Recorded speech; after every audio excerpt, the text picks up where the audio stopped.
नमस्कार, माझं नाव आहे पल्लवी आणि मी पर्यावरण संवर्धनासाठी काम करते.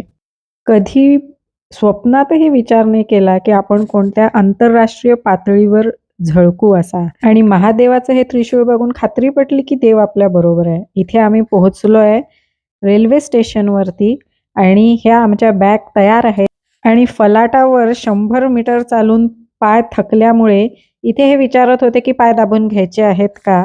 विचार केला जर का ट्रेन नसती तर नक्की घेतलं असतं आणि ही बघितली का अकोल्यातली अतिशय अशी हाड गोठवणारी थंडी यावर्षी पडलेली आहे आणि बाकी कुठे असो नसो अकोल्यात मात्र बम थंडी आहे.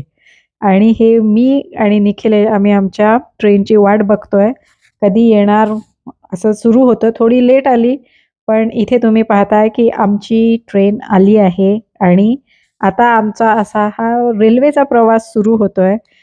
कुठे जाणार सांगते, दिसेलच तुम्हाला. कारण एक माझ्यासाठी तरी खूप मोठी गोष्ट होणार होती, जी मला कधी वाटलं नव्हतं स्वप्नातही होईल.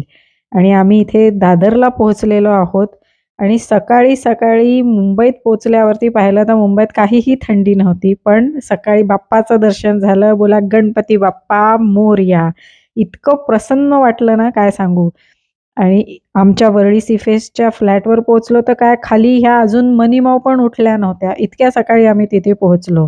पण इथे 24 तास आमच्या इथे सिक्युरिटी असते. त्यामुळे बाकी काही प्रश्न येत नाही. आणि हा फ्लॅटवरती पोहोचून मला दुसऱ्या दिवशी खूप मोठा असा माझ्यासाठी दिवस होता आणि विचार केला, की काय तिथे घालावं? म्हणून ही सगळी तयारी आदल्या दिवशीच तयार करून ठेवली. ती आंतरराष्ट्रीय इव्हेंट असल्यामुळे तिथे मला माहिती होतं अनेक जण ब्लेझर किंवा फ्रॉकमध्ये येणार. पण मला आपला भारतीय पेहराव सोडायचा नव्हता.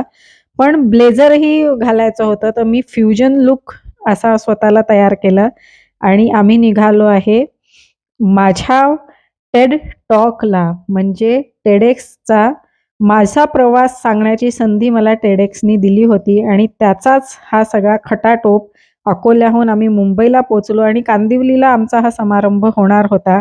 त्या समारंभात मला तिथला आलेला अनुभव असो किंवा कसं हे सगळं झालं ते तुम्हाला सांगणार आहे. सगळं शेअर करणार आहे पुढच्या ब्लॉगमध्ये.